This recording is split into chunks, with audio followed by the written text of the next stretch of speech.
Rahul ഗാന്ധിക്കെതിരായ supreme കോടതി പരാമർശത്തിൽ പ്രതികരണവുമായി പ്രിയങ്ക ഗാന്ധി. യഥാർത്ഥ ഇന്ത്യക്കാരൻ ആരെന്ന് ജഡ്ജിമാർ തീരുമാനിക്കേണ്ടെന്നും കോടതി പരാമർശത്തോട് ബഹുമാനത്തോടെ വിയോജിക്കുകയാണെന്നും പ്രിയങ്ക പറഞ്ഞു. ഇന്ത്യ മുന്നണിയിലും രാഹുലിനെ പിന്തുണച്ച രംഗത്തെത്തി.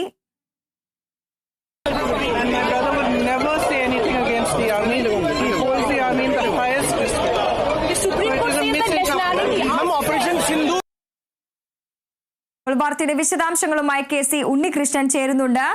ഉണ്ണികൃഷ്ണൻ, രാഹുൽ ഗാന്ധിക്കെതിരായ സുപ്രീം കോടതി പരാമർശത്തിലാണ് ഇപ്പോൾ പ്രതികരണവുമായി പ്രിയങ്ക ഗാന്ധി എത്തിയിരിക്കുന്നത്. മറ്റ് വിവരങ്ങൾ.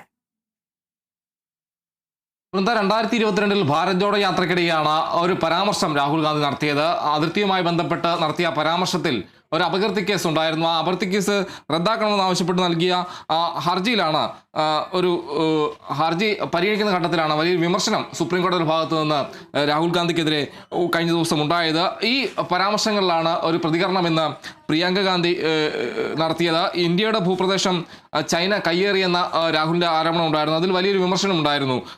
കൂടാതെ ഇന്ത്യയുടെ 2000 ചതുരശ്ര കിലോമീറ്റർ പ്രദേശം ചൈന കൈയടക്കി, ഇന്ത്യൻ സൈനികരെ മർദ്ദിച്ചു, പ്രധാനമന്ത്രി ചൈനയ്ക്ക് മുന്നിൽ കീഴടങ്ങി തുടങ്ങിയ പരാമർശങ്ങളായിരുന്നു രാഹുലിന്റെ ഭാഗത്തു നിന്ന് ഭാരത് ജോഡോ യാത്രക്കിടെ ഉണ്ടായത്. ഈ പരാമർശങ്ങളുമായി ബന്ധപ്പെട്ട് ഒരു അപകീർത്തി കേസ് എടുത്തിരുന്നു. ആ കേസ് റദ്ദാക്കണമെന്ന് ആവശ്യപ്പെട്ട് സുപ്രീം കോടതിയിൽ ഒരു ഹർജി നൽകിയിരുന്നു. ഹർജി പരിഗണിക്കുന്ന ഘട്ടത്തിലാണ് വലിയ വിമർശനം കോടതി രാഹുലിനെതിരെ നടത്തിയത്. 2000 ചതുരശ്ര കിലോമീറ്റർ കൈയടക്കിയെന്ന വിവരം എവിടെ നിന്നാണ് ലഭിച്ചത്?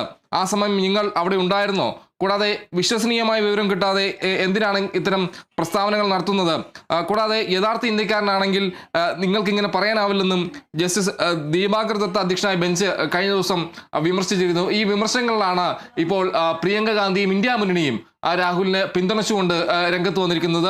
ഒരു വിമർശനമാണ്, അല്ലെങ്കിൽ അതിൽ പ്രതികരിക്കുകയായിരുന്നു ഇന്ന് പ്രിയങ്ക ഗാന്ധി. എന്തായാലും പ്രിയങ്ക ഗാന്ധി പറഞ്ഞത് യഥാർത്ഥ ഇന്ത്യക്കാരാണെന്ന് കോടതി തീരുമാനിക്കേണ്ട, കോടതിയല്ല തീരുമാനിക്കേണ്ടത്, ജഡ്ജിമാരല്ല തീരുമാനിക്കേണ്ടതെന്നാണ് പ്രിയങ്ക ഗാന്ധി പറഞ്ഞത്. കോടതി പരാമർശത്തോട് ബഹുമാനത്തോടെ വിയോജിക്കുന്നു എന്നതാണ് പ്രിയങ്ക ഗാന്ധി ചൂണ്ടിക്കാണിച്ച കാര്യം. കൂടാതെ സർക്കാരിനെ ചോദ്യം ചെയ്യുക എന്നതാണ് പ്രതിപക്ഷ നേതാവിന്റെ കടമ.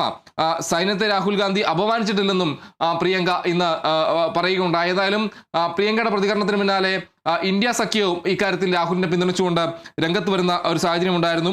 രാഷ്ട്രീയ പാർട്ടികളുടെ ജനാധിപത്യ അവകാശങ്ങൾക്ക് വിരുദ്ധമായ നിരീക്ഷണമാണ് കോടതിയിൽ നിന്നുണ്ടായതെന്നാണ് ഇന്ത്യ സഖ്യം പറയുന്നത്. ഇന്ന് ഇന്ത്യ സഖ്യത്തിന്റെ യോഗം ചേർന്നാണ് ഇക്കാര്യം വ്യക്തമാക്കിയത്. കൂടാതെ ദേശീയ താല്പര്യമുള്ള വിഷയങ്ങളിൽ അഭിപ്രായം പറയേണ്ടത് രാഷ്ട്രീയ പാർട്ടികളുടെ അല്ലെങ്കിൽ പ്രതിപക്ഷ നേതാവിന്റെ ഒരു ഉത്തരവാദിത്തമാണ്, ഒരു കടമയാണെന്നാണ് ഇന്ത്യ സഖ്യം പറഞ്ഞത്. കൂടാതെ നമ്മുടെ അതിർത്തികൾ സംരക്ഷിക്കുന്നതിൽ സർക്കാർ പരാജയപ്പെടുമ്പോൾ അതിനെ ഉത്തരവാദിത്തത്തോടെ കാണേണ്ടത് ഓരോ പൗരന്റെയും അവകാശമാണ്, അല്ലെങ്കിൽ കടമയാണെന്നാണ് ഇന്ത്യ സഖ്യവും പറയുന്നത്. ഏതായാലും രാഹുൽ ഗാന്ധിക്കെതിരെ വലിയൊരു വിമർശനം കോടതിയുടെ ഭാഗത്തു നിന്നുണ്ടാകുമ്പോൾ കോടതിയെ തള്ളി ഒരു പ്രതികരണമായാണെന്ന് അതിനെ പ്രതിരോധിച്ചുകൊണ്ടാണ് ഇന്ന് പ്രിയങ്ക ഗാന്ധി രംഗത്തെത്തിയത്. എന്തായാലും പ്രിയങ്ക ഗാന്ധിക്കൊപ്പം ഇന്ത്യ സഖ്യവും രാഹുലിനെ പിന്തുണച്ചുകൊണ്ട് രംഗത്തെത്തിയിരിക്കുകയാണ്. വൃന്ദ. ശരി, KC ഉണ്ണികൃഷ്ണനാണ് വിവരങ്ങൾ പങ്കുവച്ചത്.